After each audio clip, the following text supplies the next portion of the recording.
ಜಿಲ್ಲಾ ಪಂಚಾಯಿತಿಯಲ್ಲಿ ಖಾಲಿ ಇರುವ ಸಹಾಯಕ ಜಿಲ್ಲಾ ಯೋಜನಾ ವ್ಯವಸ್ಥಾಪಕ ಹುದ್ದೆಗೆ ಅರ್ಜಿಯನ್ನು ಆಹ್ವಾನಿಸಲಾಗಿದ್ದು, ಅರ್ಹ ಅಭ್ಯರ್ಥಿಗಳು ಆನ್ಲೈನ್ ಮೂಲಕವಾಗಿ ಅರ್ಜಿಯನ್ನು ಸಲ್ಲಿಸಬಹುದಾಗಿದೆ. ಹುದ್ದೆಗಳ ಬಗ್ಗೆ ಸಂಪೂರ್ಣ ಮಾಹಿತಿಗಾಗಿ ವಿಡಿಯೋನ ಪೂರ್ತಿ ವೀಕ್ಷಿಸಿ.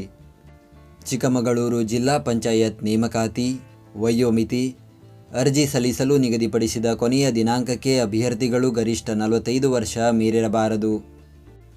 ವೇತನ. ಹುದ್ದೆಗಳಿಗೆ ಆಯ್ಕೆಯಾದ ಅಭ್ಯರ್ಥಿಗಳಿಗೆ ಮಾಸಿಕ ರೂಪಾಯಿ 25,000ದಂತೆ ವೇತನ ನೀಡಲಾಗುತ್ತದೆ. ಆಯ್ಕೆ ವಿಧಾನ.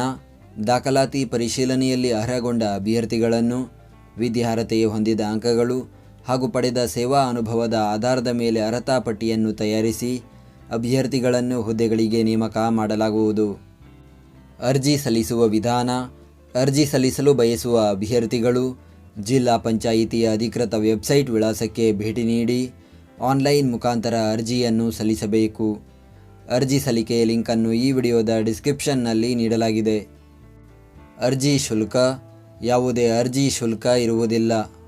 ಪ್ರತಿದಿನದ ಉದ್ಯೋಗದ ಅಪ್ಡೇಟ್ಗಳಿಗಾಗಿ ಈಗಲೇ ನಮ್ಮ ಟೆಲಿಗ್ರಾಮ್ ಚಾನಲ್ ಜಾಯ್ನ್ ಆಗಿ. ಹುದ್ದೆಯ ಹೆಸರು ಸಹಾಯಕ ಜಿಲ್ಲಾ ಯೋಜನಾ ವ್ಯವಸ್ಥಾಪಕ. ಹುದ್ದೆಗಳ ಸಂಖ್ಯೆ. ಖಾಲಿ ಇರುವ ಒಂದು ಹುದ್ದೆಯ ಭರ್ತಿಗೆ ಅರ್ಜಿಯನ್ನು ಕರೆಯಲಾಗಿದೆ. ಉದ್ಯೋಗ ಸ್ಥಳ ಚಿಕ್ಕಮಗಳೂರು ಜಿಲ್ಲೆ. ವಿದ್ಯಾರ್ಹತೆ BE ಅಥವಾ MCA ಅಥವಾ BCA ವಿದ್ಯಾರ್ಹತೆಯ ಜೊತೆಗೆ ಟೈಪಿಂಗ್ ಜ್ಞಾನ ಹೊಂದಿರಬೇಕು. ಅರ್ಜಿ ಸಲ್ಲಿಸುವ ದಿನಾಂಕ. ಅರ್ಜಿಯನ್ನು ಸಲ್ಲಿಸಲು ಪ್ರಾರಂಭದ ದಿನಾಂಕ 1 ಜನವರಿ 2024. ಅರ್ಜಿಯನ್ನು ಸಲ್ಲಿಸಲು ಕೊನೆಯ ದಿನಾಂಕ 15 ಜನವರಿ 2024. ನಾವು ನೀಡಿದ ಈ ಉದ್ಯೋಗ ಮಾಹಿತಿ ನಿಮಗೆ ಇಷ್ಟವಾಗಿದ್ದರೆ ನಮ್ಮ ವಿಡಿಯೋಗೊಂದು ಲೈಕ್ ನೀಡಿ ಹಾಗೂ ಈ ವಿಡಿಯೋವನ್ನು ನಿಮ್ಮ ಸ್ನೇಹಿತರಿಗೆ ಶೇರ್ ಮಾಡಿ.